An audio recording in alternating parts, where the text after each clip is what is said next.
For 10 years, the janitor hid that she was a doctor, until she was forced to enter the operating room. Rebecca Johnson watched the hallway fill with people running when she heard the screams coming from the emergency room. For 10 years, she had worked as a janitor at Mercy General Hospital in Chicago and knew the sound of desperation all too well. That's when she heard the nurse shouting that they couldn't intubate the patient. Her heart raced. Her hands gripped the mop handle so tightly her knuckles turned white. Rebecca knew exactly what to do, but she couldn't. She shouldn't. "She's going into arrest," someone yelled from inside the room. Her feet moved before her mind could protest. Rebecca dropped the mop and ran toward the emergency room, pushing the door open so hard it slammed against the wall. "Get out of here," the resident shouted, without even looking at her. "Nurse, where's the tube?" "Doctor, I can't visualize the vocal cords," the nurse replied, her voice shaking. Rebecca didn't hesitate. She gently pushed the resident aside and took the laryngoscope from the nurse's hands. With precise, steady movements, she positioned the device, located the anatomical structures, and passed the endotracheal tube with flawless technique. The monitor began beeping in a steady rhythm. The patient was breathing. The silence in the room was deafening. Everyone stared at Rebecca as if she were a ghost. She could hardly believe what she had just done. "How did you—" the resident began but couldn't finish. Rebecca placed the laryngoscope back on the tray with trembling hands and took a step back. The reality of what had just happened began to sink in. 10 years of secrecy had unraveled in less than 5 minutes. "I need to get back to work," she murmured, turning toward the door. "Stop right there." The voice of Dr. William Parker, the hospital director, cut through the air like a blade. He had rushed in after being alerted about the emergency. "No one leaves this room until I understand what just happened here." Dear listener, if you're enjoying the story, don't forget to like and especially subscribe to the channel. It helps us a lot as we're just starting out. Now back to the story. Rebecca's legs felt weak. The gray-haired man with glasses approached her with firm steps. William Parker was known for his strictness and zero tolerance for irregularities in his hospital. "What's your full name?" he asked, crossing his arms. "Rebecca Lynn Johnson, sir." "And how long have you worked here?" 10 years, Dr. William." "As a janitor?" "Yes, sir." The director looked at the patient, now breathing steadily, then at the resident still in shock, and finally back at Rebecca. "Where did you learn to do that?" Rebecca lowered her head. There was no escaping the question. The words came out in a whisper barely loud enough to hear. "In medical school." "What?" The resident stepped forward. "You're a doctor." Rebecca corrected quickly. "I was a doctor." Dr. William removed his glasses and cleaned them slowly, as he always did when processing important information. "Nurse Jessica, can you take charge of the patient?" he asked the nurse, who was still gaping at the scene. "You, Rebecca, come with me. Now." The walk to the director's office felt like an eternity. Rebecca knew every hallway of that hospital like the back of her hand. For 10 years, she had cleaned every inch of those floors, always watching, always remembering a time when she wore a white coat instead of a blue janitor's uniform. Dr. William closed the door and gestured to a chair in front of his desk. Rebecca sat on the edge as if ready to bolt at any moment. "I'm going to ask you some questions and I expect honest answers," he began, adjusting his glasses again. "Where did you graduate from?" "Northwestern University Medical School." "Year of graduation?" 2008. "Specialty?" Rebecca hesitated before answering. "General surgery.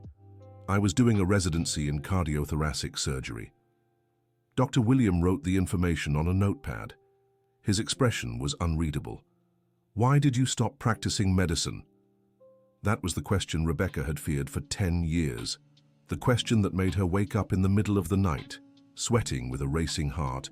The question that carried all the pain and injustice that had brought her here. "There was an issue with my license," she replied, choosing her words carefully. "What kind of issue?" "An accusation of medical negligence." Dr. William stopped writing and looked at her over his glasses. "Was the accusation true?" "No," she answered firmly, with a conviction she had held on to for a decade. "It was never true." Then why didn't you fight it? Rebecca felt her eyes welling up with tears, but she blinked quickly to hold them back. This wasn't the time to cry. Not here. Because the person who accused me had more power and influence than I did, and because... Her voice faltered for a moment. Because it was my husband. The silence that followed was heavy. Dr. William set his pen down on the desk and leaned back in his chair. Your husband was a doctor. Yes, Dr. Michael Thompson, a cardiovascular surgeon. I know that name. Dr. William narrowed his eyes. He works at Northwestern Memorial Hospital, doesn't he? He does. Why would he do that to you? Rebecca took a deep breath. This was the first time in 10 years she had told this story to anyone. Because I was more successful than he was. My patients recovered better, my colleagues respected me, and he couldn't handle it. So he fabricated a story about negligence in a surgery we performed together and got other doctors to back up his version. And you couldn't defend yourself. I tried, but I couldn't prove I was right and he was lying. The medical board suspended my license temporarily, but the psychological pressure was so intense that I gave up fighting. Michael spread the story to other hospitals and no one would hire me after that. Dr. William stood and walked to the window. Outside, the city moved on as usual, oblivious to the drama unfolding in that room. Why did you stay here? Why choose to work in a hospital of all places? Rebecca smiled for the first time since the conversation had begun, but it was a sad smile. Because I couldn't stay away from medicine. Working here, I could still help people, even if it was in a different way. I knew every patient admitted, noticed when someone was deteriorating, discreetly alerted the nurses if something seemed wrong. Did the nurses know? Some suspected. Jessica always thought it was strange that I knew so much about procedures, but she never asked directly. Dr. William returned to his chair and studied Rebecca for a long moment. What you did today was risky and technically illegal. I know, but I couldn't let that woman die knowing I had the skills to save her. How did you know it was anaphylactic shock? I saw her when they brought her in. Her skin had hives, her face was swollen, and when I heard her blood pressure had plummeted after the medication, it was obvious. Dr. William shook his head, impressed. Your clinical assessment was perfect. Medicine doesn't fade. It's like riding a bike. Rebecca, you understand I'll have to look into your story, don't you? I can't just take your word for it. I understand. And I'll also need to report what happened today to the hospital's ethics board. You practiced medicine without a valid license. Rebecca nodded. She had known this moment would come sooner or later. Can I ask you a question, Dr. William? Go ahead. The patient, Mrs. Margaret, is she okay? She's stable, thanks to you, apparently. Rebecca felt an immense relief. During all those years as a janitor, she had been in situations where she desperately wanted to intervene but always held back. Today, she couldn't, and she didn't regret it. What's going to happen to me now? First, I'll verify your story, then we'll decide together what the best path is. Dr. William stood up, signaling the conversation was over for now. For now, continue your normal work. But Rebecca, he paused, don't do this again. If medical intervention is needed, call one of the residents. Yes, sir. Rebecca left the room on shaky legs. In the hallway, she passed several people who looked at her differently. The news was already spreading through the hospital. The janitor who saved a life. The janitor who was actually a doctor. When she reached the break room to get her cleaning supplies, she found Nurse Jessica waiting for her. Rebecca, we need to talk, Jessica said with a serious expression. What is it? I always knew there was something different about you. The way you observed procedures, how you asked smart questions about cases. But I never imagined... Jessica, please don't tell anyone about this. Too late. The whole hospital is already talking. Rebecca felt the world spin. In a matter of hours, the secret she had kept for a decade was being whispered down every hallway. What are people saying? Opinions are split. Some think you should return to practicing medicine. Others are scared, thinking it's a lie or that you're dangerous. And you? What do you think? Jessica hesitated before answering. I think a person who gives up their career to work as a janitor but still can't stop saving lives when needed is someone truly born to be a doctor. Jessica's words struck deep in Rebecca's heart. It had been so long since anyone saw her as a doctor that she had almost forgotten what it felt like to be recognized that way. Jessica, can I ask you a favor? Of course. Can you keep an eye on Mrs. Margaret for me? I want to know how she's doing. Of course I can, but Rebecca, you know this is going to turn into a huge mess, right? I know. Rebecca grabbed her cleaning cart and went back to work. But now every person who passed her seemed to whisper something, some with curiosity, others with admiration, some with suspicion. While cleaning the third-floor bathroom, she heard footsteps approaching. It was Dr. David Wilson, one of the most respected cardiologists in the hospital. Rebecca. She turned, still holding the mop. Yes, doctor? Is it true that you're a doctor? I was, doctor. I was a doctor. Dr. David studied her for a moment. I was in the ER earlier. I saw what you did. It was impressive. Thank you. Can I ask you something? Rebecca nodded. Why didn't you ever apply to work here as a doctor? The question caught her off guard. She had never even considered the possibility. My license was suspended, and I thought after so much time away I wouldn't be capable anymore. What exactly happened? Rebecca repeated the story she had told Dr. William. Dr. David listened silently, shaking his head occasionally. I know Dr. Michael Thompson, he said when she finished. I always thought he was very arrogant, and now that you mention it, some things make sense. Like what? A few conversations I've had with colleagues over the years, comments about him being overly competitive, even with his own wife. Rebecca felt a chill in her stomach, so others had noticed Michael's behavior too. Dr. David, can I ask you not to talk about this? Of course, but Rebecca, you should consider trying to return to medicine. What you did today shows your competence is intact. When Dr. David stepped away, Rebecca kept thinking about his words. Could there really be a chance to return after all these years? Dear listener, if you're enjoying the story, take a moment to like and especially subscribe to the channel. It helps us a lot as we're just starting out. Now, continuing. The rest of the day passed in a haze. Rebecca tried to focus on work, but it was impossible to ignore the stares and whispers. At 5 in the afternoon, as her shift was ending, she was approached by Dorothy, the cleaning supervisor. Rebecca, come here. Dorothy was a woman in her 50s, her graying hair always pulled into a tight bun, her expression rarely showing emotion. She had been the one who hired Rebecca 10 years ago. Sit down, she said, pointing to a chair in the small room that served as the cleaning staff's office. Rebecca obeyed, bracing for the worst. I heard what happened today. Mrs. Dorothy, I can explain. No need to explain. I always knew there was something different about you. Rebecca looked at her, surprised. What do you mean? A person doesn't care for patients the way you do, doesn't know so much about medical procedures, doesn't speak so politely unless they've had higher education. I just didn't know what it was. You never asked, because I could tell you didn't want to talk about it, and because you've always been an exemplary employee. Never caused trouble, always helped your co-workers, always treated patients with kindness.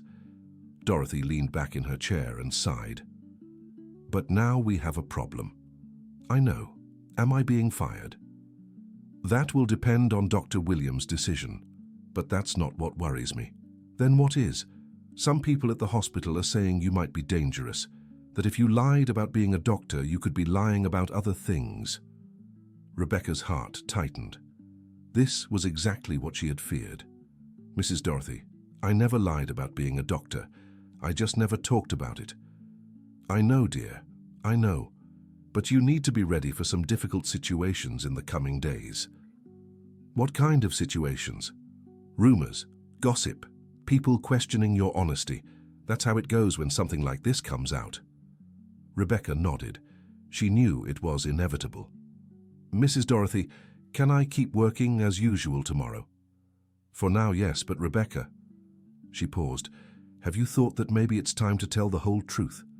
to fight for your right to practice medicine again. It's been 10 years. People in medicine have already forgotten me. But you haven't forgotten medicine. That was clear today. Rebecca left the hospital with her mind racing. On the bus ride home, she stared out the window at the streets of Chicago she knew so well. She had started the day as Rebecca the cleaner.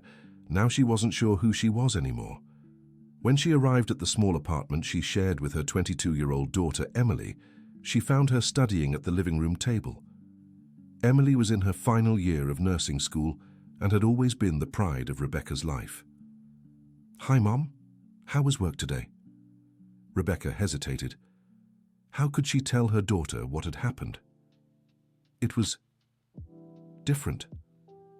Emily looked up from her books and studied her mother. "Did something happen? You seem off." Rebecca sat on the couch and sighed. "Emily, have you ever wondered why I know so much about medicine?" "Of course. You've always known a lot about hospital things. I figured it was because you've worked there so long. What if I told you there's a more specific reason?" Emily closed her book and gave her mother her full attention. "What reason?" "I'm a doctor, Emily, fully trained and specialized." The silence that followed was long.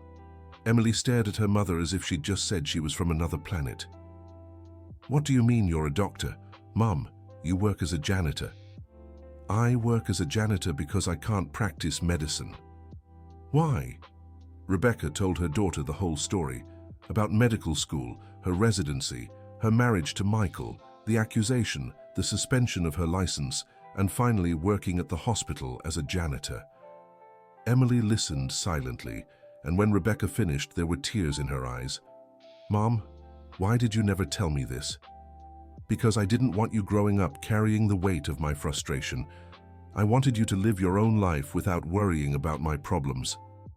But I had the right to know who my mother really is. You've always known who I am, Emily. I'm your mother. That never changed." "But you're a doctor, a real doctor, and you've been working as a janitor for 10 years. Emily stood up and began pacing the room. "Mum, this is absolutely unfair. You have to fight for your rights." "Emily, it's been 10 years. Things aren't that simple." "Of course they are. If you didn't do anything wrong, you have to prove it." "And how do you think I should do that?" "I don't know, but you have to try." Emily sat beside her mother and took her hands. "Mum, you know how much I admire you for raising me alone, working so hard to give me a good education. But now I understand where your passion for medicine comes from, why you always encouraged me to study nursing, why you know so much about healthcare." Emily: "No, Mom. Let me speak. I'm angry you hid this from me, but I'm even angrier at the man who did this to you. And if he's out there practicing medicine without consequences while you're scrubbing hospital floors, this can't go on." Rebecca felt a mix of pride and fear. Pride in the strong, determined young woman she'd raised. Fear of what might happen if she really tried to fight Michael after all these years. "And what happened at the hospital today?" Emily asked. Rebecca told her about the emergency, how she couldn't stand by watching the patient in danger, about her conversation with Dr. William. "Mom, you saved a life. That proves you're still an excellent doctor. Or that I'm a fool who won't accept my place. What nonsense is that? Your place is saving lives, not mopping floors." That night, Rebecca barely slept. Emily's words echoed in her mind, mixed with Dr. David's suggestion that she consider returning to medicine. Could there really be a chance, after all these years? The next morning, when she arrived at the hospital, Rebecca immediately sensed something was different. People were looking at her more intently, and small groups whispered in the hallways. Jessica came to her as soon as she got her cleaning cart. "Rebecca, I need to tell you something." "What is it?" "Mrs. Margaret's daughter is here. She wants to talk to you." "With me? Why?" "Because she found out you're the one who saved her mother yesterday." Rebecca's stomach twisted. The last thing she wanted was more attention. "Where is she?" "In her mother's room. She said she'll stay there until she can speak with you." Rebecca sighed. There was no avoiding it. "How is Mrs. Margaret today?" "Doing great. Woke up early, already eating normally. The doctors say she might be discharged tomorrow." This brought Rebecca some relief. At least her intervention had worked. Jessica, do you think I should talk to her daughter? I do. She seems very grateful. And honestly, Rebecca, maybe it would be good for you to hear something positive after yesterday. Rebecca agreed and went to Mrs. Margaret's room. When she knocked, a woman's voice told her to come in. The woman sitting by the bed was elegant, well-dressed, appearing to be in her 40s. When she saw Rebecca, she stood up immediately. "Are you Rebecca?" "I am. I'm Jennifer Collins. This is my mother, Margaret." Mrs. Margaret was awake and smiled when she saw Rebecca. "So, you're the young woman who saved me yesterday?" Rebecca approached the bed. "How are you feeling?" "Very well, dear, thanks to you." Jennifer stepped closer to Rebecca. "The doctors told me what happened. They said if you hadn't acted quickly, my mother could have..." Her voice faltered. "The important thing is that she's okay now." "Rebecca, can I ask you something?" "Of course." "Is it true you're a doctor?" Rebecca looked at Mrs. Margaret, then at Jennifer. "I was a doctor, a long time ago." "Why did you stop?" Rebecca hesitated. She wasn't sure if she should share her story with strangers. There were some problems. Jennifer noticed Rebecca's discomfort. "I'm sorry. I didn't mean to pry. I was just curious. The way you acted yesterday, the precision of your movements, the doctors were impressed. I just did what needed to be done." "Rebecca," Mrs. Margaret interrupted, "could you sit here for a little while? I'd like to talk to you." Rebecca glanced around, checking for nurses or doctors nearby, then sat in the chair beside the bed. "Dear, in my 73 years of life, I've learned to recognize special people when I see them. And you are a special person." "Mrs. Margaret, let me speak, child. Yesterday when I was feeling so ill, the last thing I remember is seeing you walk into that room. There was determination in your eyes, a confidence that calmed me right away." Jennifer moved closer too. "Rebecca, my mother's right, and I want to thank you from the bottom of my heart. She's all I have. There's no need to thank me. Anyone would have done the same." "No, Rebecca," Jennifer said, shaking her head. "Not anyone would have known what to do. You knew exactly what was happening and how to fix it." Mrs. Margaret took Rebecca's hand. "Child, I don't know what troubles you've had in the past, but I can see in your eyes that you were born to care for people. That's not something you lose." The older woman's words touched Rebecca deeply. It had been so long since anyone had spoken to her about her medical calling. "Rebecca," Jennifer said, "can I ask where you studied?" "Northwestern University Medical School." "And what was your specialty?" "General surgery. I was doing a residency in cardiothoracic surgery." Jennifer and Mrs. Margaret exchanged a glance. "Rebecca, you know I work in law, right?" Rebecca shook her head. "I have a firm that specializes in healthcare and professional rights cases." Rebecca's heart raced. Where was this conversation going? What if I told you I might be able to help you resolve those problems that took you away from medicine? "Jennifer, you don't even know what the problem is. Then tell me." Rebecca looked at both women.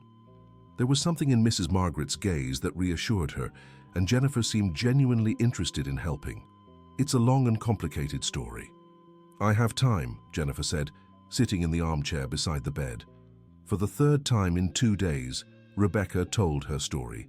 About Michael, about the false accusation, about how she couldn't prove her innocence. When she finished, Jennifer was jotting notes in a notebook she'd pulled from her bag.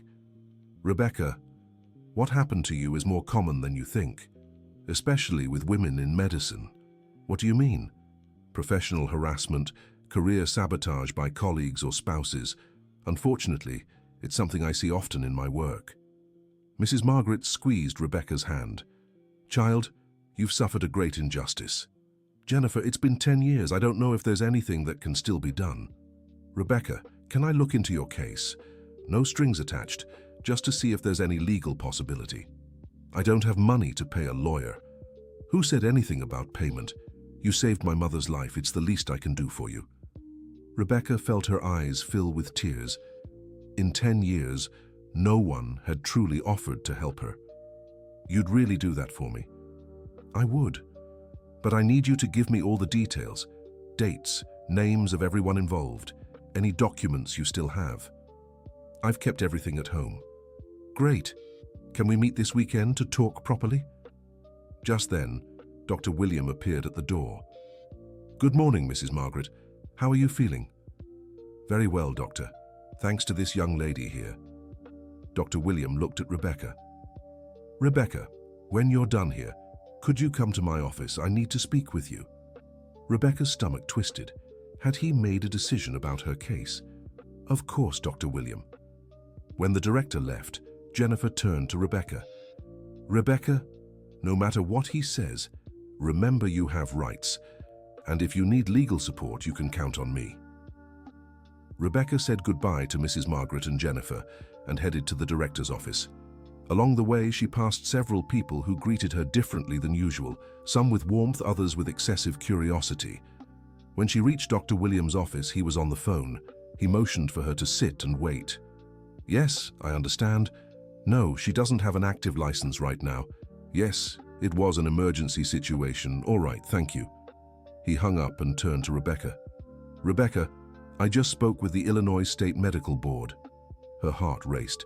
And? They confirmed you were indeed a licensed physician until 2014, when your license was suspended due to negligence allegations. I know that. They also confirmed there was never a final ruling in your case. Your license is suspended, not revoked. Rebecca's eyes widened. What was the difference? That means, theoretically, if the situation that caused the suspension is resolved, you could have your license reinstated. Resolved how? If you can prove the allegations were false, or if new evidence emerges to clear your name. A mix of hope and fear washed over her. Dr. William, is that even possible after so long? I don't know, but I'll tell you something that might interest you. He leaned back in his chair. Last night after our talk, I looked into your ex-husband, Dr. Michael Thompson. What did you find? That over the past 10 years he's been involved in several controversies. Nothing officially proven, but rumors of unethical competition with colleagues, patients complaining about improper treatment. Rebecca felt both validation and sadness. Part of her had always known Michael would continue his behavior, but knowing it didn't ease her own pain.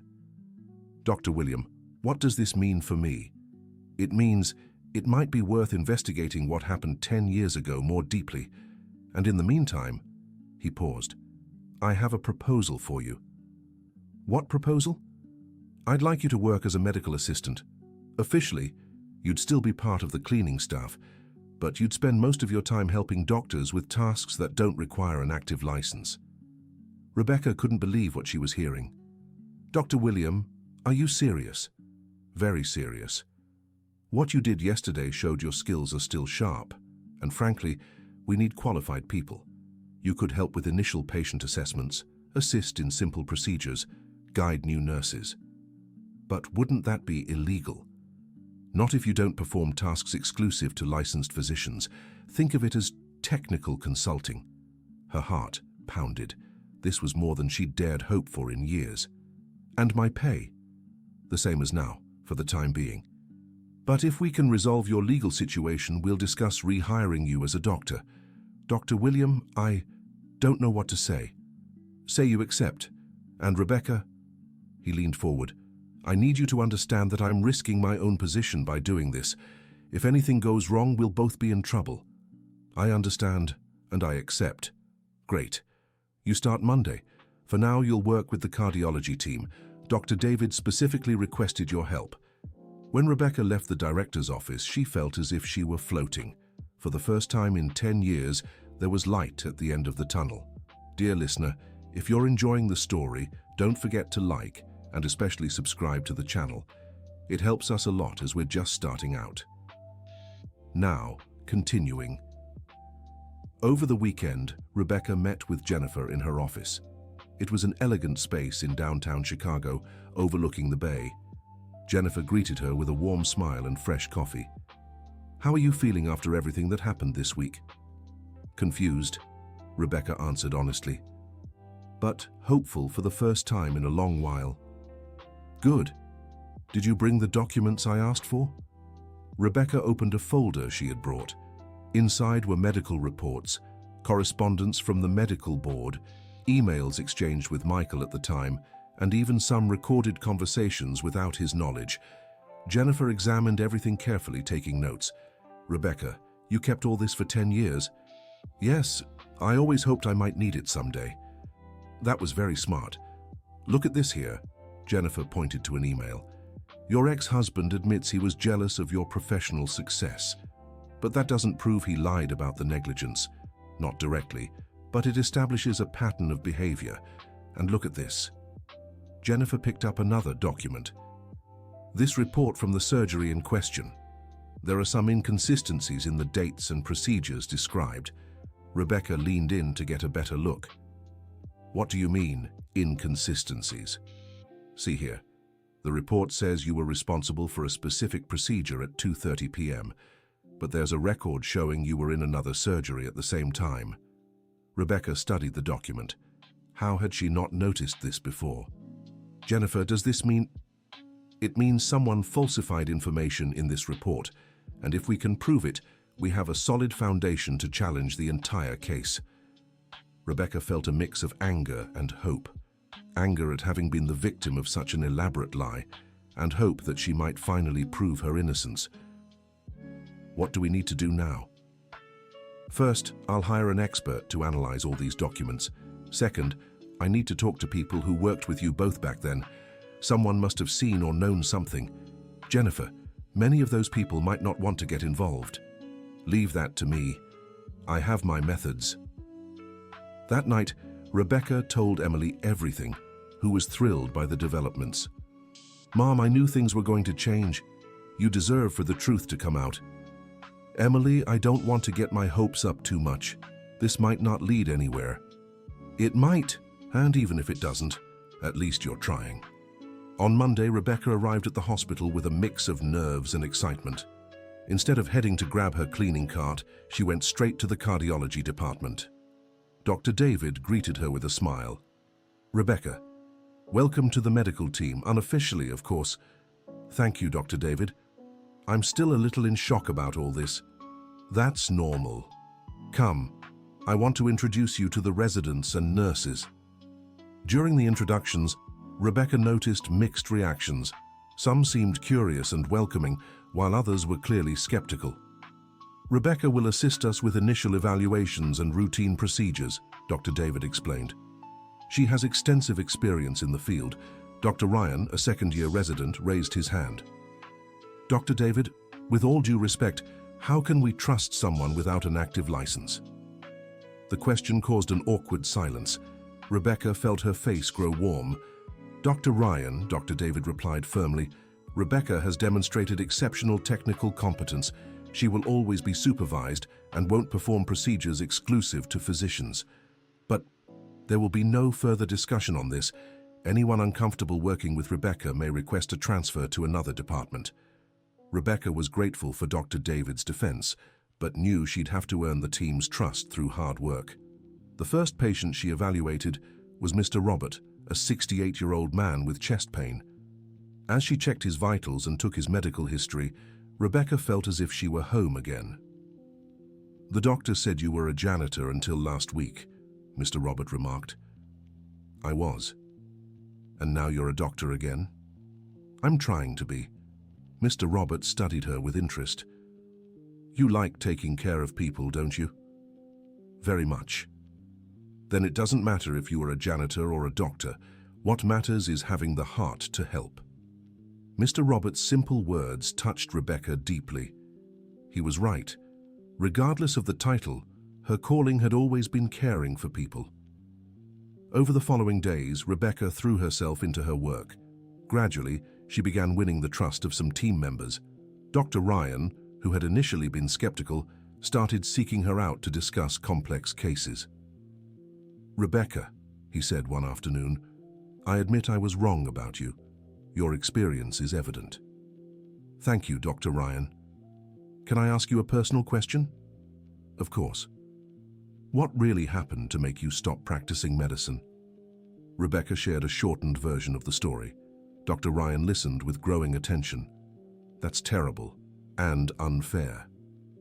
Life isn't always fair. But you're fighting to change that, right? I'm trying. That Friday, Jennifer called Rebecca with news. Rebecca, I spoke to 3 people who worked at the hospital when you were there. And 2 confirmed they always thought your ex-husband's behavior was odd. One of them, Dr. Sarah Mitchell, said he even made sexist comments about women in surgery. Dr. Sarah. She was my friend back then. After everything happened, she stopped talking to me. She said she regrets not supporting you at the time. She was afraid of harming her own career. And now she's willing to help? Yes, in fact, she mentioned she has some information that might be useful. What kind of information? She'd rather tell you in person. We set up a meeting for Saturday. On Saturday, Rebecca and Jennifer met Dr. Sarah at a quiet cafe. Sarah was visibly nervous. Rebecca, first I want to apologize, she began as soon as they sat down. I was a coward back then. Sarah, you don't have to. Yes, I do. I knew you were incapable of negligence. I knew your work, your dedication. But when Michael started spreading that story, I was afraid to speak up. What exactly did you know? Sarah took a deep breath before answering. I knew Michael was lying about the timing of that surgery, and I knew because I was there. Rebecca and Jennifer exchanged glances. What do you mean you were there? I was performing a procedure in the next room. I saw when you left the surgery where the alleged negligence happened. You left at 2:15 p.m., not 3:30 p.m. as stated in the report. Rebecca's heart raced. Sarah, are you absolutely sure? Positive. In fact, I have the record of my own surgery that proves the time. Jennifer leaned forward. Doctor. Sarah, would you be willing to testify officially about this? Yes, it's time to correct this injustice. In the following days, Jennifer worked tirelessly on the case. She hired an expert to analyze the documents, gathered witnesses, and began preparing a formal review process. Rebecca continued her work at the hospital, growing more confident and respected by the team each day.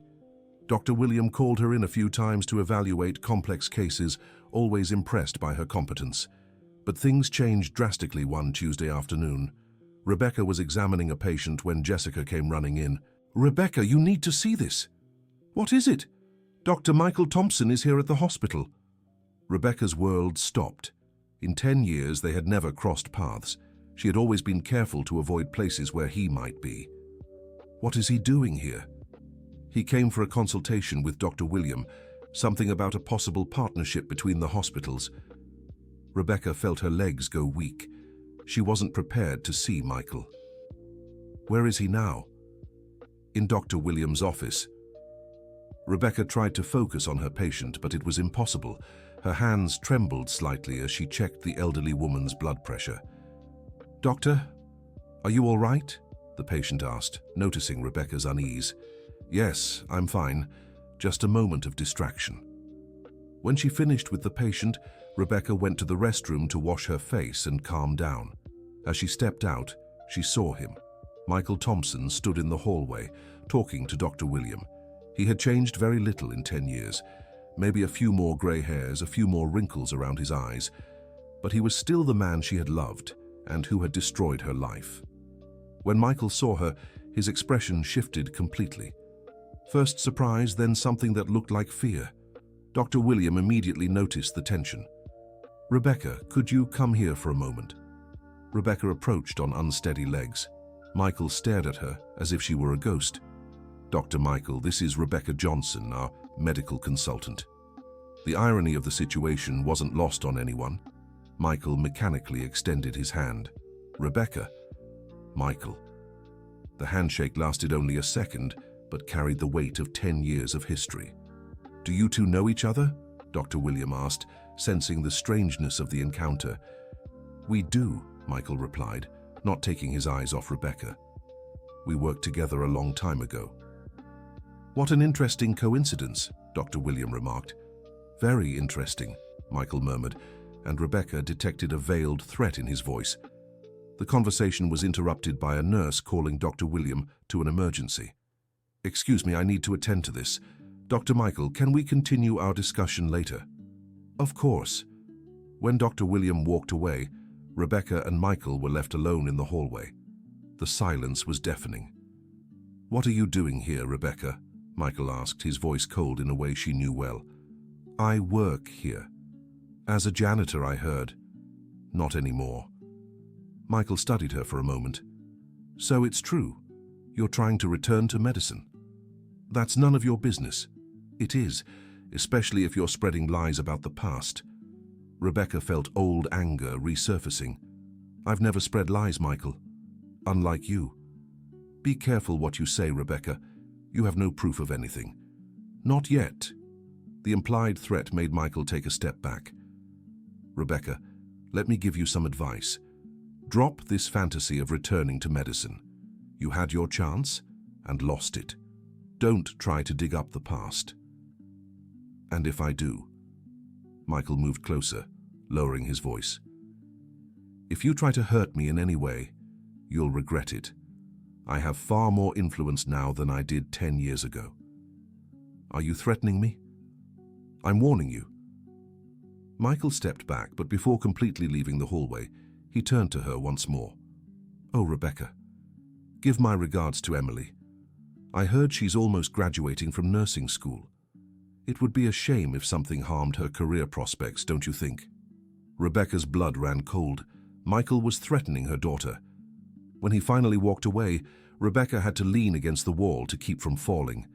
Her hands trembled violently, and she felt nauseous. Jessica appeared in the hallway and immediately noticed Rebecca's state. "Rebecca, what happened? You're pale." "He threatened me, Jessica. He threatened my daughter." "Who?" "Michael, my ex-husband." Jessica helped Rebecca sit in a nearby chair. "Rebecca, you need to tell someone about this. Dr. William, the lawyer, helping you." "It won't do any good. I have no proof. And he's right about one thing. He has far more influence now." "Rebecca, you can't give up because of threats. I can't put Emily at risk. But you also can't let him intimidate you for the rest of your life." That night, Rebecca came home completely drained. Emily noticed right away something was wrong. "Mom, what happened?" Rebecca told her about the encounter with Michael. Emily was furious. "He threatened me? Threatened to ruin my career?" "Emily, you need to understand how serious this is. Michael doesn't make empty threats. And you're going to stop fighting because of this? I don't know what to do." Emily sat beside her mother and took her hands. "Mum, remember when I was little and you taught me we should always stand up to bullies? Emily, you said if we don't, they'll keep intimidating us, and now you've let this man intimidate you for 10 years. But it's not just about me anymore, it's about you too." "Mom, I'm an adult now.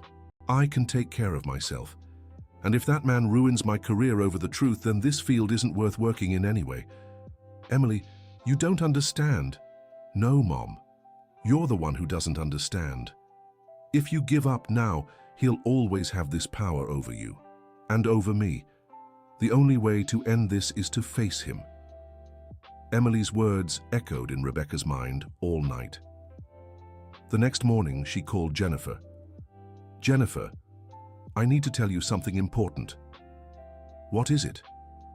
Rebecca told her about the encounter with Michael and the threats. "Rebecca, this is very serious. He's trying to intimidate you into dropping the case. And it's working." "It can't work. Rebecca, these threats only prove he's afraid of what we might uncover. But what if he really harms Emily? Rebecca, we have to trust the legal system. If he does anything to your daughter, it'll be another crime we can use against him." "Jennifer, I can't use my daughter as bait." "I'm not suggesting that. I'm saying we can't let threats stop us from seeking justice." After much thought, Rebecca decided to proceed with the case. But she took extra precautions, asking Emily to avoid anyone connected to Michael. The following week, Jennifer filed the formal request for case review with the medical board. The news spread quickly through Chicago's medical community. Dr. William called Rebecca into his office. "Rebecca, I heard you're pursuing a case against your ex-husband." "Yes, I am. This could complicate your situation here at the hospital." Rebecca's stomach tightened. "What do you mean?" "Dr. Michael reached out to me, said you're making false accusations against him and that it could harm the hospital's reputation." "Dr. William, Do you believe him? I don't know who to believe, Rebecca, but I have to protect the institution. What does that mean for me? It means until this is resolved, you can no longer work as a medical consultant. You can return to being a janitor if you want. Rebecca felt as if she'd been punched in the gut. After weeks of working as a doctor again, having to go back to mopping floors was devastating. Dr. William, is this fair? Rebecca, I understand your frustration, but I have to think about the hospital as a whole. Rebecca left the room with tears in her eyes. In the hallway, she ran into Dr. David, who had just heard about the decision. Rebecca, this is absurd. You're one of the most competent people I've ever worked with. Dr. David, there's nothing we can do. Yes, there is.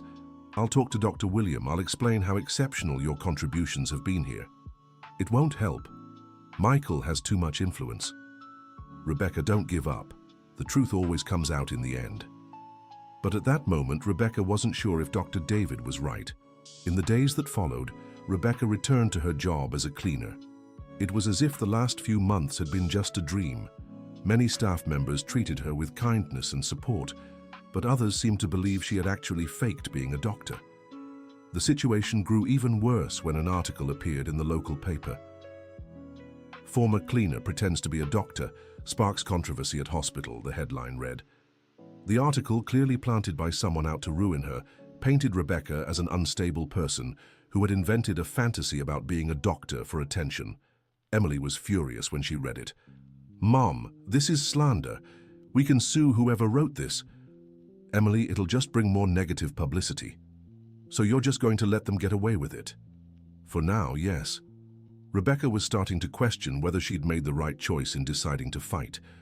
Michael's threats were becoming real, and she felt more vulnerable than ever. Then she got an unexpected call.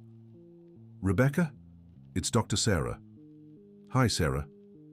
Rebecca, I read the article in the paper. It's a blatant lie.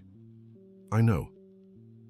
Rebecca, I want you to know I won't let this stand. I'm going to give an interview telling the truth about you and about Michael. Sarah, you don't have to do that. It could hurt your career. Rebecca, my career isn't more important than justice. I've stayed silent for 10 years. I won't stay quiet any longer. Dr. Sarah's interview was published 3 days later. She detailed Rebecca's competence, Michael's problematic behavior, and the inconsistencies in the case that had led to Rebecca's license suspension. The interview caused an uproar in the medical community. Other colleagues who had worked with Rebecca and Michael began speaking out, many supporting Sarah's account. Dr. William called Rebecca back into his office. Rebecca, this situation is getting very complicated. I know. I've gotten calls from several colleagues, some defending you, others defending Dr. Michael. And now? Now I have to make a decision. Either I let you go permanently to avoid more controversy, or I take a clear stand in support of your fight. Rebecca waited in silence, her heart in her throat. I've decided to support you. Rebecca couldn't believe what she was hearing. What? Rebecca, these past few months, I've seen your work up close. Your competence is undeniable, and the people speaking up for you are respected doctors I've known for years. Dr. William, besides, a hospital should be a place of justice and truth. If there really was an injustice against you, it's our duty to help make it right. What does this mean? It means you're returning to work as a medical consultant, and it means I'll publicly support your fight for reinstatement. When Rebecca left Dr. Williams' office, she felt like she was walking on air. For the first time in a long while, she felt she wasn't fighting alone. The hearing to review her case was scheduled for the following week. Jennifer had gathered an impressive amount of evidence and witnesses. Rebecca, I'm confident, she said the day before the hearing. We have solid proof that there were irregularities in the original process. What if it's not enough? It will be. The truth is on our side. On the morning of the hearing, Rebecca woke up with butterflies in her stomach. Emily insisted on going with her, along with Dr. William, Dr. David, Dr. Sarah, and several other colleagues who had volunteered to testify on her behalf. Michael was also there, accompanied by his own lawyers and some people Rebecca recognized as doctors who who had always been close to him. The hearing began with Jennifer presenting evidence of irregularities in the original process. The forensic documents showed clear discrepancies in dates and procedures, and Dr. Sarah testified about the timelines that contradicted the official report. When it was Michael's turn to defend himself, he stuck to the original version, but his argument sounded weak against the evidence presented. The most tense moment of the hearing was when Rebecca was called to testify. Dr. Rebecca, the medical board chair, began. "Could you tell us, in your own words, what happened during the surgery in question?" Rebecca took a deep breath and told the whole story. She spoke about the surgery, her actual involvement in the procedures, and how Michael had twisted the facts. "And why didn't you fight these accusations harder at the time?" "Because I was emotionally devastated. Michael was my husband, the person I trusted most. When he accused me, I felt betrayed and lost, and he used that vulnerability to convince me it would be better if I just gave up." "Do you regret giving up?" "Every single day for the last 10 years. When the hearing ended, the board withdrew to deliberate. The wait was agonizing. 2 hours later, they returned with their decision. After carefully reviewing all the evidence presented, the chair announced, "This board concludes that there were serious irregularities in the original process against Dr. Rebecca Lynn Johnson." Rebecca felt her heart stop. The evidence clearly shows that false information was included in the report that led to the suspension of her license. "Therefore, we have decided to reverse the suspension and fully reinstate Dr. Rebecca's medical license." The room erupted in applause. Emily began to cry, Dr. Williams smiled broadly, and Jennifer hugged Rebecca tightly. Rebecca looked at Michael, who was pale and clearly in shock. For the first time in 10 years, she saw real fear in his eyes. After the hearing, there was a small celebration in Jennifer's office. Rebecca still couldn't believe it had actually happened. "Mom," Emily said, tears in her eyes, "you did it. You're a doctor again." "I'm still trying to process it," Rebecca replied, smiling. Dr. William approached her. "Dr. Rebecca, I'd like to make you an official offer." "What offer?" "I'd like to hire you as a cardiologist at Mercy General Hospital, with full salary and all benefits." Rebecca felt her eyes fill with tears again. "Dr. William, it would be an honor. The honor is ours." In the following months, Rebecca quickly adjusted to the medical routine. It was as if she had never stopped. Her patients adored her, her colleagues respected her, and she was finally where she always belonged. Michael was investigated by the medical board for falsifying documents and slander. He ended up being suspended for 2 years and lost his leadership position at Northwestern Memorial Hospital. A year after the hearing, Rebecca was in her office when she received an unexpected visit. "Dr. Rebecca," the receptionist said over the intercom, "there's a Mrs. Margaret here who wants to speak with you." Rebecca smiled. It was the patient she had saved on that fateful day over a year ago. "Send her in." Mrs. Margaret entered, leaning on a cane but with a radiant smile on her face. "Dr. Rebecca, how are you?" "Very well, Mrs. Margaret, and you?" "Wonderful. I came here because I wanted to see with my own eyes the doctor in the place that was always meant to be hers." "Thank you for everything, Mrs. Margaret." "If you hadn't insisted that your daughter help me." "Sweetheart, I just recognized a special person when I saw one. The rest was all your doing." Mrs. Margaret looked around the office, admiring the diplomas on the wall and the entire setting. "Do you know what makes me happiest?" "What?" "Knowing that other people like me will be cared for by someone who truly cares." When Mrs. Margaret left, Rebecca reflected on how much life had changed, from a humiliated janitor to a respected doctor, from a silenced woman to an example of strength and perseverance. That evening at home, Emily had prepared a special dinner. "What are we celebrating?" Rebecca asked. "1 year since your victory with the medical board." "Emily, you remember that?" "Like it was yesterday. It was the day my mum became herself again." "I've always been your mother, no matter my job." "Yes, but you became you again. You started smiling for real. Your eyes lit up when you talked about work." Rebecca hugged her daughter, overwhelmed with gratitude for everything they'd been through together. "Emily, you know none of this would have been possible without your support, right? Of course it would have. You're so strong, Mum. I'm strong because I have you. A few weeks later, Rebecca received an invitation to speak at a medical conference about overcoming adversity in a medical career. It was her first lecture since returning to medicine. On the day of the event, the auditorium was packed. Rebecca stepped onto the stage nervous but determined to share her story. Good afternoon. My name is Rebecca Johnson, and 2 years ago I was mopping the floors of a hospital. Today I'm a cardiologist at that same hospital. The audience fell silent, eager to hear her story. Rebecca told them everything. The false accusation, the years as a janitor, her decision to save Mrs. Margaret, the fight for reinstatement, the threats, and finally, her victory. What I've learned these past years, she concluded, is that our calling never truly leaves us. It can be silenced, denied, or attacked, but it remains. And when we find the courage to fight for it, we realize we were never truly alone. The audience rose in applause. Many had tears in their eyes. After the lecture, several people approached Rebecca. There were doctors who'd faced similar struggles, young students inspired by her story, and even some men who apologized on behalf of colleagues who'd failed to support her back then. A young resident stepped forward, her eyes glistening. Dr. Johnson, thank you for sharing your story. I was about to quit medicine because of harassment from a professor. Your story gave me the strength to keep fighting. Never give up on your dreams because of people who try to diminish you, Rebecca replied. They only do it because they're afraid of your potential. Months later, Rebecca was invited to join a national committee combating harassment in medicine. Her case had become a symbol of resilience and triumph. During one meeting, she proposed creating a support program for professionals who'd faced similar injustices. We need to build a support network, she argued. No one should go through what I did alone. The proposal was unanimously approved, and Rebecca was asked to lead the program. In its first year, the program helped 15 doctors reclaim their licenses after unfair proceedings.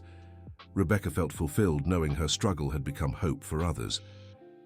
On a Friday afternoon, Rebecca was in her office when she received an unexpected call. Dr. Johnson? This is Jessica from Mercy General Hospital. Hi, Jessica, how are you? I'm fine, Dr. Johnson. There's a situation here I thought you'd want to know about. What is it? An elderly woman, about 80 years old, arrived in the ER in critical condition. Her family is desperate because the doctors can't figure out what's wrong with her. And what does that have to do with me? Her granddaughter insisted you come. She said if anyone can save her grandmother, it's the doctor who used to be a janitor and knows every corner of this hospital. Rebecca smiled. Her reputation had completely changed. Now she was known not just as a good doctor, but as someone who truly cared for every patient. I'm on my way. When she arrived at the hospital, Rebecca was greeted by the patient's family. The granddaughter, a young woman in her 20s, approached her with hope in her eyes. Dr. Johnson, I'm Kimberly. Please help my grandmother. Rebecca examined the patient carefully. It was a complex case, but after several hours of investigation and tests, she managed to identify the problem and start the proper treatment. 3 days later, the elderly woman was stable and recovering.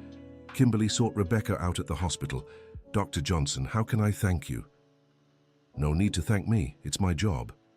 But it's more than just a job, isn't it? You really care. I've always cared. That's why I practice medicine. Kimberly hesitated before asking her next question. Dr. Johnson, is it true you used to work as a janitor here? It's true. Why? Because sometimes life takes us down paths we didn't plan, but what matters is never giving up on who we truly are. 2 years after her reinstatement, Rebecca was invited to receive an award from the Illinois Medical Society for her contributions to fighting injustices in medicine. At the ceremony, she was accompanied by Emily, who had graduated from nursing school and secured a job at Mercy General Hospital, working on the same team as her mother. Dr. Rebecca Johnson, announced the Society's president, is an example of perseverance, competence, and dedication. Her story teaches us that true medical vocation transcends titles and circumstances. When Rebecca stepped onto the stage to accept the award, she looked into the audience and saw familiar faces: Dr. William, Dr. David, Jessica, Dorothy, Jennifer, Dr. Sarah. and even Mrs. Margaret, who had made a point of being there. "When I received this honor," Rebecca began in her speech, "I thought of all the people who helped me along this journey, people who believed in me when I had stopped believing in myself." She glanced at Emily in the crowd. "I've learned that our strength doesn't come just from our technical skills, but from the people who support us, who remind us who we are when we forget, who fight alongside us when we no longer have the energy to fight alone." The audience listened in respectful silence. "I've also learned that the injustices we suffer can become the source of our strength to help others going through the same thing. Every scar can turn into wisdom, every wound into compassion." When Rebecca stepped down from the stage, she was surrounded by dozens of people wanting to greet her. Among them was a young doctor she didn't recognize. "Dr. Johnson, my name is Megan. I work in a small town out in the countryside. I wanted to thank you. Your story helped me not give up when I faced similar problems." "What kind of problems?" "Harassment from an older colleague. He tried to sabotage my career when I rejected his advances." "And what did you do?" "I thought of your story. I gathered evidence, sought support, and reported him. It worked." "I'm so glad to hear that. Dr. Johnson, can I ask you something?" "Of course." "Have you ever considered forgiving your ex-husband?" The question took Rebecca by surprise. It was something she had avoided thinking deeply about. "I'm not sure if I'm ready for that yet." "I understand, but when you are, it might be freeing for you too." Megan's words echoed in Rebecca's mind in the days that followed. A few weeks later, she received an unexpected letter. It was from Michael. "Rebecca, I know I have no right to write to you after everything I've done. I know my words probably sound empty after all the pain I caused, but I need to say that I recognize I was wrong, completely wrong. My pride and my fear of your success led me to make unforgivable choices. I'm not asking for forgiveness because I don't deserve it. I'm just acknowledging the truth I denied for years. You were always a better doctor than me, and more than that, you were always a better person than me. I hope you find happiness in medicine, as you always deserved. Michael." Rebecca read the letter several times. Part of her felt anger, part felt sadness for the lost time, and a small part felt something that might have been the beginning of forgiveness. She kept the letter without responding. She wasn't ready yet, but maybe one day she would be. 3 years after her reinstatement, Rebecca had become one of the most respected cardiologists in Chicago. Her practice was always full, not just because of her technical skill, but because of the compassionate way she treated each patient. One Thursday morning, as she examined a patient, her secretary knocked on the door. "Dr. Johnson, there's a young woman here insisting on speaking with you. She says it's very important." "Send her in." The young woman who entered was thin, pale, and clearly nervous. She looked to be in her early 20s. "Dr. Johnson, my name is Rachel. I work as a janitor at Northwestern Memorial Hospital." Rebecca's heart raced. That was the hospital where Michael worked. "Sit down, Rachel. What can I do for you?" "Doctor, I heard about your story. How you worked as a janitor and then became a doctor again." "Yes. I'm a doctor too. Or I was. I graduated 3 years ago, but..." Her voice broke. "What happened?" "Dr. Michael Thompson, he did the same thing to me that he did to you." Rebecca felt as if she'd been punched in the stomach. Michael was repeating the pattern. "Tell me everything." Rachel recounted a hauntingly similar story to Rebecca's. Michael had taken an interest in her, she had rejected his advances, and then he had orchestrated a situation to ruin her career. "Dr. Johnson, no one believes me. He's so respected and I'm just a recent graduate. Rachel, do you have proof of what you're saying?" "Some, but I don't know if it's enough." Rebecca thought for a moment. Then she made a decision. "Rachel, do you know the attorney Jennifer Collins?" "No." "I'll arrange a meeting for you, and I'll testify on your behalf." "Dr. Johnson, you'd really do that?" "Of course. No one should go through what we did alone." Rachel's case, supported by Rebecca's testimony and Jennifer's investigation, resulted in harsher consequences for Michael. This time, he permanently lost his medical license. When the decision came, Rebecca felt a mix of satisfaction and sadness. Satisfaction because Michael had finally been stopped from harming others. Sadness because the loss of a medical career, even that of someone who had caused so much harm, was still a loss for society. Rachel managed to regain her license and began working at Mercy General Hospital on Rebecca's team. "Dr. Johnson," she said one day, "thank you for helping me. I don't know how to repay you." "By helping the next person who needs it," Rebecca replied. That's how it works. On the 5th anniversary of her reinstatement, Rebecca organized an event at Mercy General Hospital to officially launch the Rebecca Johnson Healthcare Professionals Support Program. The program offered legal, psychological, and professional support for doctors and other healthcare workers who had suffered injustices in their careers. This program, Rebecca explained at the launch ceremony, was born from the belief that no one should face the injustices I faced alone. Every person who reclaims their professional dignity is a victory for the entire medical field. The event was attended by health officials, representatives from professional boards, and dozens of professionals who had benefited from Rebecca's efforts over the years. Mrs. Margaret, now 78, was there, proud of the doctor who had saved her life and was now saving careers. "Dr. Rebecca," she said during the event, "remember when we first met?" "How could I forget? I told you you were a special person. I had no idea just how special."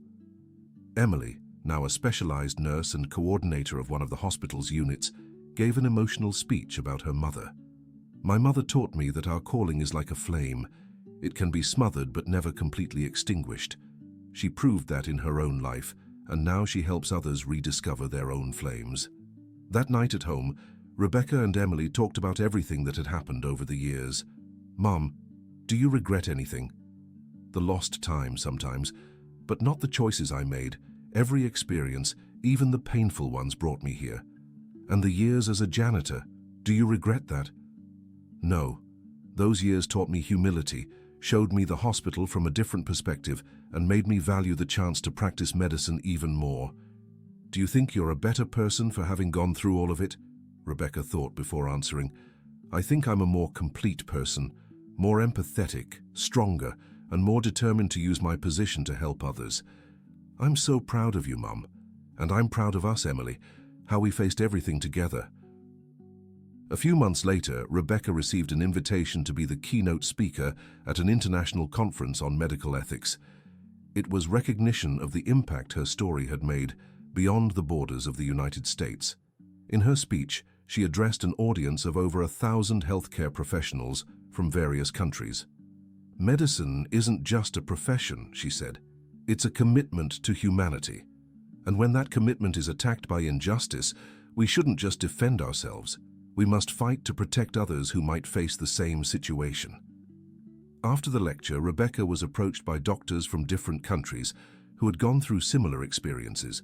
She realized her case wasn't isolated, but part of a global problem. Back in the US, Rebecca proposed creating an international support network for healthcare professionals who had suffered injustices. The proposal was accepted by medical organizations from 15 countries. 7 years after her reinstatement, Rebecca was elected president of the Illinois State Medical Board, the first person with her background to hold the position. "I'll use this role," she said in her inauguration speech, "to ensure the injustices I suffered never happen to another professional again." During her tenure, Rebecca implemented strict protocols for investigating complaints, created more diverse and inclusive ethics committees, and established psychological support programs for doctors in crisis. By the end of her term, 3 years later, cases of proven injustices had significantly decreased, and professionals' trust in the regulatory system had grown. On a December afternoon, 10 years after her rehabilitation, Rebecca was in her office when she received an unexpected visitor. It was a woman around 35 years old, well-dressed, with a determined expression. "Dr. Rebecca, my name is Heather Thompson. I was married to Michael Thompson." Rebecca was surprised. She knew Michael had remarried a few years after their divorce, but had never met his second wife. "Please, have a seat. What can I do for you?" "Dr. Rebecca, I came here because I need to tell you some things and because I want to apologize." "Apologize? For what?" Because for years I believed the story Michael told about you. He always said you were unstable, that you made up the accusations out of revenge. Heather took a deep breath before continuing. But when I saw what he did to the young doctor, Rachel, I realized he had lied about everything, and I started investigating on my own. What did you find? Documents, emails, recorded conversations, proof that he had falsified information, not just in your case, but in others too. Rebecca felt a chill in her stomach. Other cases. At least 3 female doctors over the years. Michael had a pattern of targeting competent women and then destroying their careers when they rejected his advances. Heather, do you have this evidence? I do, and I've already turned it all over to the Criminal Investigation Division and the District Attorney's Office. Why are you telling me this? Because you deserve to know the whole truth, and because I want you to know that Michael will finally pay for everything he's done. A few weeks later, Michael was indicted for falsifying documents, slander, and harassment. The evidence gathered by his ex-wife was irrefutable. Rebecca was called to testify in the trial. When she entered the courtroom and saw Michael in the defendant's seat, she felt a mix of relief and sadness. Dr. Rebecca, the prosecutor asked, could you tell us how you felt when you discovered you were the victim of an elaborate conspiracy? I felt relief knowing I wasn't crazy, that I really had been wronged. But I also felt sadness for all the lost opportunities, for all the years I could have been practicing medicine and helping people. Have you fully recovered from this experience? Professionally, yes. Emotionally, I'm still healing, but I've turned my pain into purpose, and that's given me the strength to keep going. Michael was sentenced to 5 years in prison and permanently lost his medical license. He was also ordered to pay restitution to all his victims. When the verdict was read, Rebecca didn't feel the relief she expected.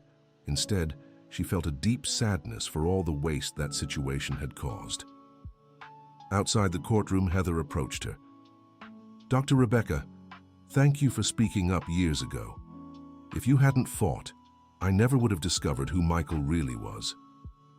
Thank you for having the courage to come forward with the evidence. Dr. Rebecca, may I ask you a personal question? Of course. Have you been able to forgive Michael? Rebecca thought for a moment. I'm still working on that, but I've forgiven myself for taking so long to fight back, and I've turned my anger into something productive. 2 years after the trial, Rebecca was celebrating 15 years of rehabilitation when she received an unexpected call. Dr. Rebecca, this is Massachusetts General Hospital in Boston. We'd like to extend an invitation. The invitation was for Rebecca to lead the cardiology department at the country's largest public hospital. It was a rare opportunity to expand her impact. It's a tough decision, she told Emily that evening. Chicago is our home. Mercy General is our home. Mom, you spent years cleaning the halls of this hospital, dreaming of practicing medicine again. Now you're being asked to lead one of the largest cardiology departments in the country. I think you should accept. But that means leaving you, leaving all the work we've built here. Mom, your work here is already established. The support program runs perfectly. You've trained a generation of ethical doctors, transformed this hospital's culture. It's time to take all that to a higher level. And what about you? I'll be fine. I learned from the best. Rebecca accepted the offer. Her farewell from Mercy General Hospital was emotional. Hundreds of staff members, patients, and colleagues attended the ceremony. Dr. William, now retired, gave a heartfelt speech. Rebecca arrived here as a janitor and leaves as one of the most respected doctors in the country. But what matters most is that she never lost her humanity, her compassion, her determination to help others. Mrs. Margaret, now 83 and still sharp, took the microphone. When I met Rebecca, I said she was special. Today I can say she's extraordinary. She didn't just save my life, she saved the careers of dozens of people. Dorothy, her former cleaning supervisor, also spoke. Rebecca was the most dedicated janitor I ever had, and now I understand why. She was always a doctor at heart, even when she held a mop in her hands. In her new position in Boston, Rebecca implemented programs similar to those she had created in Illinois. Within 5 years, the cardiology department became a national benchmark, not just for technical excellence, but for its patient-centered approach. She also launched a national mentorship program for young female doctors, especially those from disadvantaged backgrounds or facing discrimination. During a lecture to medical students, a young woman raised her hand. "Dr. Johnson, do you have any advice for those starting in medicine who are afraid of facing injustice?" "Have the courage to be true to yourselves," Rebecca replied. "Document everything, seek support, don't face injustice alone. And always remember, your calling is stronger than any obstacle." But what if the injustice comes from someone more powerful? Then you fight even harder, because powerful people who abuse their authority only keep doing so as long as good people stay silent. At 55, Rebecca had become one of the most respected voices in American medicine. Her autobiography, From Mop to Stethoscope, A Journey from Injustice to Redemption, became a bestseller and was translated into multiple languages. Emily, now married with 2 children, continued working in Illinois and visited her mother regularly in Boston. "Mom," she said during one visit, "do you consider yourself successful?" "It depends how you define success," Rebecca answered. "If it's about position or recognition, then yes. But to me, success is using my experience to make the world a little better." "And do you think you've done that?" "I believe I've contributed. Every doctor I helped reclaim their career, every injustice I helped prevent, every young person I inspired not to give up, all of it makes me feel it was worth it." One Sunday afternoon, Rebecca was relaxing at home when the phone rang. "Dr. Johnson? It's Kimberly, remember me?" It took Rebecca a moment to place her. Kimberly was the granddaughter of a patient she'd treated years ago. "Of course, Kimberly. How are you? And your grandmother?" "Grandma Margaret passed last year, Dr. Johnson, but it was peaceful." Rebecca felt a pang of sadness. Mrs. Margaret had been an important figure in her journey. "I'm so sorry, Kimberly." "Thank you.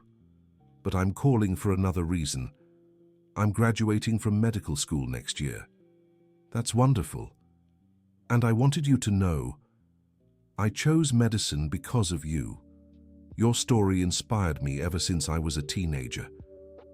"Kimberly, I'm so happy to hear that. Dr. Rebecca, I'd like to do my residency with you. It would be an honor." When she hung up the phone, Rebecca smiled. The cycle continued. Her story was still inspiring new generations. That night, Rebecca did something she hadn't done in a long time. She took out an old photo from when she had just graduated, full of dreams and hopes. Looking at the young doctor in the picture, Rebecca whispered, "It took a while, but we made it. We became who we always dreamed of being." The next morning, Rebecca woke with a sense of peace she hadn't felt in years. She looked out the window of her apartment in Boston and watched the city waking up. She got ready for another day of work, knowing that every patient she would see, every resident she would mentor, every life she would touch, was part of a greater purpose born from pain, but transformed into healing.